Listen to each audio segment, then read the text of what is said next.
हम शुरू कर रहे हैं एल्गोरिथम्स एंड डेटा स्ट्रक्चर। हम वो टॉपिक्स लेंगे जो गेट में, नेट में या किसी भी कॉम्पिटिटिव एग्जाम में, इंक्लूडिंग जो आपकी यूनिवर्सिटी एग्जाम्स होते हैं उनमें जो क्वेश्चंस आते हैं, जो टॉपिक्स आते हैं, हम एक वन बाय वन टॉपिक करेंगे। उसके साथ हम कुछ क्वेश्चंस जो प्रीवियस ईयर गेट या नेट में आए हैं वो करेंगे साथ के साथ। अगर आपको कुछ भी समझना है आप बिल्कुल डोंट वरी, क्योंकि by the end of the video, जैसे ही वीडियो खत्म होगी, टॉपिक खत्म होगा, आपको सब कुछ समझ आ जाएगा। तो अब शुरू करते हैं। पहला टॉपिक, सबसे पहले हम जो एल्गोरिथम्स पढ़ते हैं, एल्गोरिथम्स एंड डेटा स्ट्रक्चर, तो उसमें सबसे पहले आता है एसिम्प्टोटिक नोटेशन। सिंपल सा देखो, हम कोई भी प्रोग्राम्स बनाते हैं, हमने देखा हम प्रोग्राम्स किस किस लैंग्वेज में बनाते हैं, सी में भी बनाते हैं, हम C++ में बनाते हैं, जावा में बनाते हैं, हम अलग अलग लैंग्वेजेस में प्रोग्राम बनाते हैं। एल्गोरिथम्स भी लिखते हैं, देखा है ना आपने एल्गोरिथम्स हम नॉर्मली इंग्लिश लाइक लैंग्वेज में लिखते हैं, if this is this and तो then we will do this and then we will do this like this. तो एक सिंगल प्रोग्राम के हम एक एल्गोरिथम किस तरीके से बना सकते हैं, उसी प्रोग्राम को हम किसी दूसरे तरीके से भी लिख सकते हैं, और उसी सेम प्रोग्राम को हम किसी तीसरे तरीके से भी लिख सकते हैं। जैसे मान लो एक प्रोग्राम था हमारा, कुछ हमें करना था कि हमें 2 नंबर को ऐड करना था, या हमें पहले 10 नंबर को ऐड करना था। पहला हमने मान लो फॉर लूप में लिख दिया, दूसरा हमने व्हाइल लूप को यूज करके लिख दिया। एक प्रोग्राम हमने फॉर लूप यूज करके लिखा, दूसरा हमने व्हाइल लूप यूज करके लिखा, और तीसरा हमने स्विच यूज करके लिखा। मतलब क्या हुआ, काम हमें एक ही करना था, प्रोग्राम हमारा सिंगल था, बट हमने एल्गोरिथम्स अलग अलग लिखे। एक में हमने फॉर का यूज कर दिया, दूसरे में व्हाइल लूप का यूज कर दिया, तीसरे में स्विच का यूज कर दिया। अब देखो, हमें एक प्रोग्राम के अलग अलग एल्गोरिथम्स क्यों लिखे, हम ये देखेंगे कि जो टाइम कॉम्प्लेक्सिटी होती है हमारी वो किस में कम है। ठीक है, हमने एक प्रोग्राम बनाया, उसके बाद हम उसके एल्गोरिथम्स लिखते हैं, फिर इन एल्गोरिथम्स को हम देखते हैं इनमें सबसे कम टाइम कॉम्प्लेक्सिटी किसकी है, सबसे कम स्पेस कॉम्प्लेक्सिटी किसकी है। जो भी इनमें से जिसकी सबसे कम टाइम कॉम्प्लेक्सिटी और स्पेस कॉम्प्लेक्सिटी होगी, उसी को हम इस प्रोग्राम में उसी की तरह से हम डेवलप करेंगे प्रोग्राम किसी भी लैंग्वेज में, ताकि हमारी स्पेस कॉम्प्लेक्सिटी कम हो और हमारी टाइम कॉम्प्लेक्सिटी कम हो। उसके बाद हमारा आता है, देखो आपने पहले भी अपने शायद पढ़ा होगा, हमारे 3 तरह की नोटेशंस होती है। बिग ओ नोटेशन, जिसको हम, ये हमारा कैपिटल ओ से डिनोट करते हैं। बिग ओमेगा, जिसको हम ओम के साइन से डिनोट करते हैं, कैपिटल से। एक ही थीटा। ठीक है, तो अब हम वन बाय वन देखेंगे कि तीनों क्या होती है, हम कंफ्यूज करते हैं। बिग ओमेगा हमारी होती है हमेशा worst case complexity, big omega हमारी होती है बेस्ट केस, और थीटा हमारा होता है एवरेज।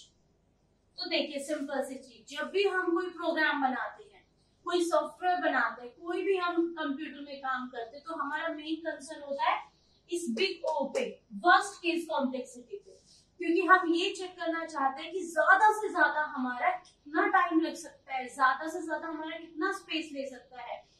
हम कभी भी इनमें इंटरेस्टेड नहीं होते। ज्यादा आप एग्जाम्स में क्वेश्चन देखोगे वो वर्स्ट केस कॉम्प्लेक्सिटी पे आते हैं, कि ज्यादा से ज्यादा कितना स्पेस लगेगा और ज्यादा से ज्यादा कितना टाइम लगेगा।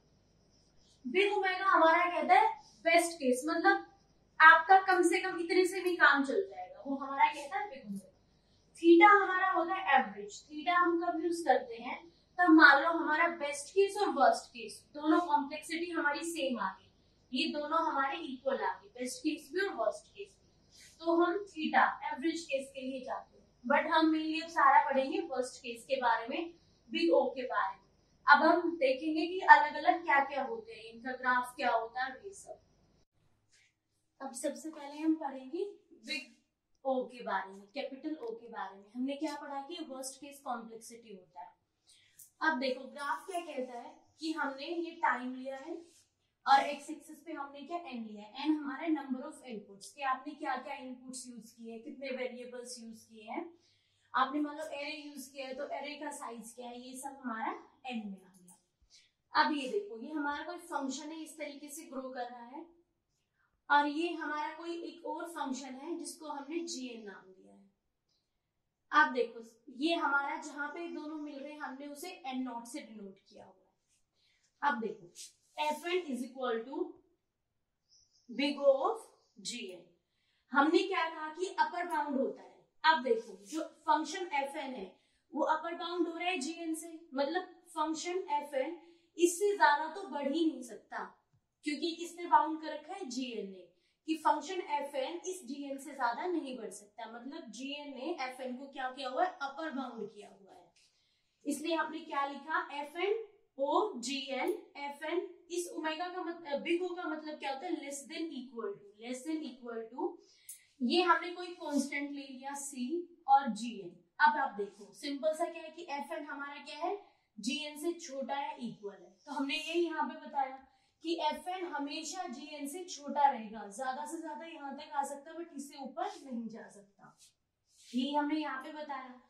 अब एन नोट देखो, एन नोट हमारा 0 से बड़ा रहेगा, हमेशा 1 रहेगा मिनिमम। एन नोट हमारा या तो 1 रहेगा या 1 से ज्यादा रहेगा। सी हमारा कोई भी कांस्टेंट है जो हम हमेशा 0 से ज्यादा लेंगे, और जो हमारा एन है वो एन नोट से हमेशा बड़ा रहेगा या इक्वल रहेगा। ठीक है, 1 मिनट।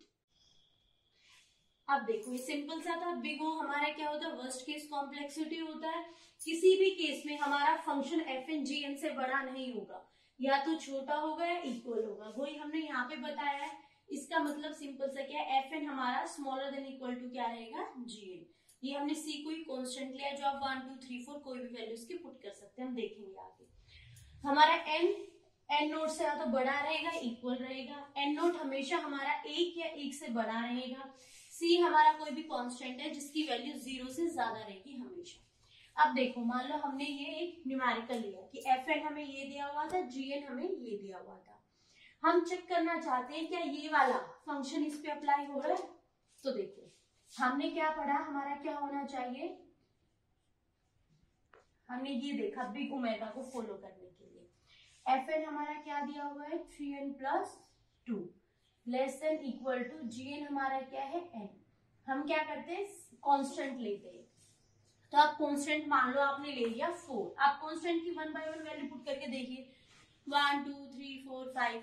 तो आपको तब तक जाना है, तब तक एटलीस्ट एक ऐसा केस ना मिल जाए जिसमें ये हमारा बड़ा हो, ये वाली कंडीशन सेटिस्फाई हो रही हो कि ये वाली साइड इससे बड़ी हो या इक्वल हो। मान लो हमने 4 ले लिया C की वैल्यू, और n हमारा Gn हमारा कितना दिया हुआ है, n। Fn हमारा क्या दिया हुआ है, 3n + 2। ये C.Gn, C हमने 4 ले लिया, n हमारा है। अब देखो आप इतना करने के बाद आप n की कोई भी वैल्यू पुट करके देखिए, और हमेशा याद रखिए n की वैल्यू हमें ज्यादा पुट करनी है। मान लो हमने n की वैल्यू ले ली 2⁻10। अब अगर हम यहाँ पे करेंगे 3 × 2⁻10 + 2 4 × 2⁻10, ठीक है। 2⁻10 हमारा कितना होता है, 1024 + 2 4 × 102। आप देख सकते हो इसको सोल्व करोगे हमेशा हमारा ये वाला बड़ा आएगा, ठीक है। मतलब हमारी यहाँ पे कौन सी कंडीशन सक्सेसफुल हो रही है कि हमारा C ऑफ Gn हमारा बड़ा और इक्वल है, ग्रेटर और इक्वल है Fn से, मतलब बिग O की हमारी कंडीशन फुलफिल हो रही है। तो एक और सिंपल सी चीज, जब हमारी ये कंडीशन इस पे फिल हो रही है कि हमारा 3n + 2 से बड़ा है n, जब n हमारा 3n + 2 से बड़ा है तो आप सोचो n से बड़ी जितनी भी वैल्यू होगी वो सारी इससे बड़ी होगी। अगर हम कहें मान लो ये 4 है और ये 6 है, मैंने कहा ये Gn है, ये बड़ा है इससे, तो इस 6 से मैं बड़ी कितनी वैल्यू 7 8 9 10 वो सब इससे तो बड़ी होगी।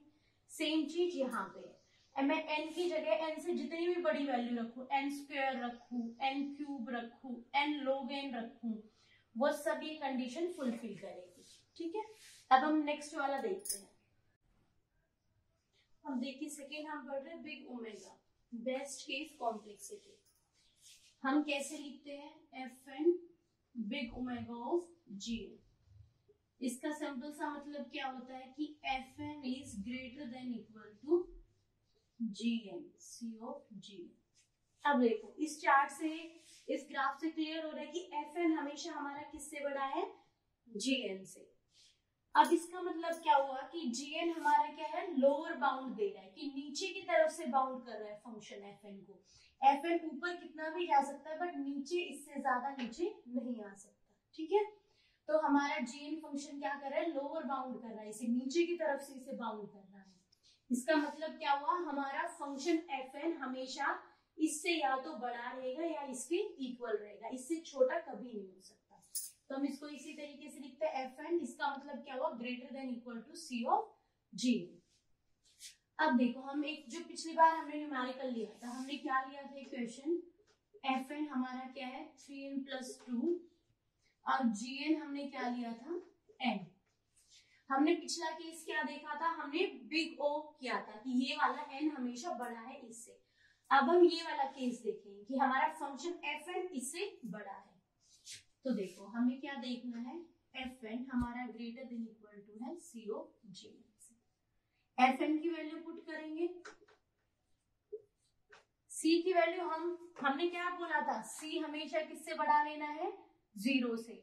n नोट हमेशा क्या 1 होगा या 1 से बड़ा होगा, और जो n है वो हमेशा हमारा n नोट के इक्वल या उससे बड़ा हो, ठीक है। ये तीन चीजें हमने उसमें पढ़ी थी। अब c की वैल्यू मान लो हमने 1 ले ली और gn की वैल्यू क्या है n, क्या आ गया 3n + 2 greater than equal to n। अब आप यहाँ पे n की कोई भी वैल्यू पुट करो, 1 2 3 4 2^10, मान लो हमने रखी 2^10। अब देखो 3 × 2^10 + 2 ग्रेटर देन इक्वल टू 2^10, ये कितना आ गया 1024, ये कितना आ गया 1024 × 3 + 2। क्लियर है, ये बड़ा होगा क्योंकि 1024 को हम 3 से मल्टीप्लाई करेंगे फिर 2 ऐड करेंगे, ये हमारा सिर्फ 1024 है। तो इससे हमें क्या पता लगा कि ये वाली कंडीशन भी सेटिस्फाई हो रही है। हमारा यहाँ पे फंक्शन fn अगर हम c की वैल्यू 1 रख रहे हैं तो हमारा fn gn से बड़ा है, ठीक है, या इक्वल है। यहाँ पे हमारा क्या आ रहा है, बड़ा आ रहा है, ठीक है। अब जैसे हमने पिछली बार एक बात की थी कि हमारा उस केस में क्या था, n इससे बड़ा था तो n से बड़ी जितनी भी वैल्यू होगी वो सब इससे बड़ी होगी। अब हमारा यहाँ पे केस क्या आ रहा है कि n जो है वो इससे छोटा है, 3n + 2 हमारा यहाँ पे n से बड़ा आ रहा है, ठीक है। तो n से छोटी, जब अब आप देखो अगर 6 से हम कहें कि 6 8 से छोटा है तो 6 से छोटे नंबर 5 4 3 2 1 0 कोई भी नंबर ले लो, वो 8 से छोटे रहेंगे ना हमेशा। उसी तरीके से जब n हमारा इससे छोटा है तो n से नीचे कितने भी नंबर ले लो, log n ले लो, log n ले लो, वो सारे इस कंडीशन को सेटिस्फाई करेंगे और सारे इससे छोटे होंगे, इस वाली कंडीशन को हमारा सेटिस्फाई करेंगे। अब देखो हम तीसरी नोटेशन हमने क्या पढ़ी थी, बिग थीटा एवरेज केस। हमने क्या पढ़ा था इसके बारे में कि जब हमारी कॉम्प्लेक्सिटी ना तो वर्स्ट केस, मतलब हमारी जो वर्स्ट केस और बेस्ट केस जब दोनों बराबर आ जाए, मान लो इसकी ON² और इसकी भी ON² आ जाए, तब हम निकालते हैं एवरेज केस की एवरेज में हमारी क्या कॉम्प्लेक्सिटी होगी। तो हम इसको सिंपली कैसे लिखते हैं, वही हमारे दो फंक्शन है fn gn, theta of gn। Theta को हम किससे डिनोट करते हैं, थीटा का मतलब होता है इक्वल, c ऑफ g, ठीक है। तो आप इसका सिंपल सा यहाँ पे देखो fn हमारा क्या हो रहा है, लोअर बाउंड किससे है c1 gn से और अपर बाउंड किससे है c2 gn से। मतलब क्या हुआ, हमारा फंक्शन स्मॉलर देन इक्वल किसके है c2 gn के, और बड़ा किससे है, ग्रेटर किससे है, ग्रेटर और इक्वल c1 gn।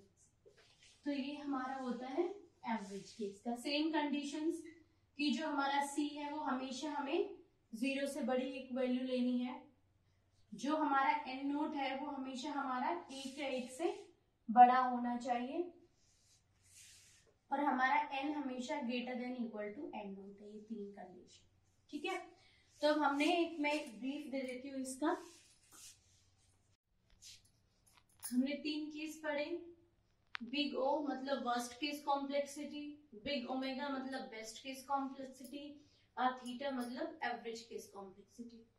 तो आप ये देखो, कई बार क्वेश्चन आता है नॉर्मल से कॉम्पिटिटिव एग्जाम में कि बिग ओ को हम दूसरा कौन सा होता है, अपर बाउंड होता है, लोअर बाउंड होता है, एवरेज बाउंड होता है। तो बिग ओ हमेशा हमारा क्या होता है, अपर बाउंड होता है। ठीक है, हमने कैसे सिंपल सा हमने बताया था, बिग ओ का मतलब क्या है, F N smaller than equal to C of G L. Big omega मतलब हमारा बेस्ट केस कॉम्प्लेक्सिटी बता रहा है, ये हमेशा हमारा लोअर बाउंड होता है। मैंने ग्राफ में जाना, जो मैंने ग्राफ बनवाए थे उसी में ये चीजें मैंने बता रखी सारी, लोअर बाउंड होता है।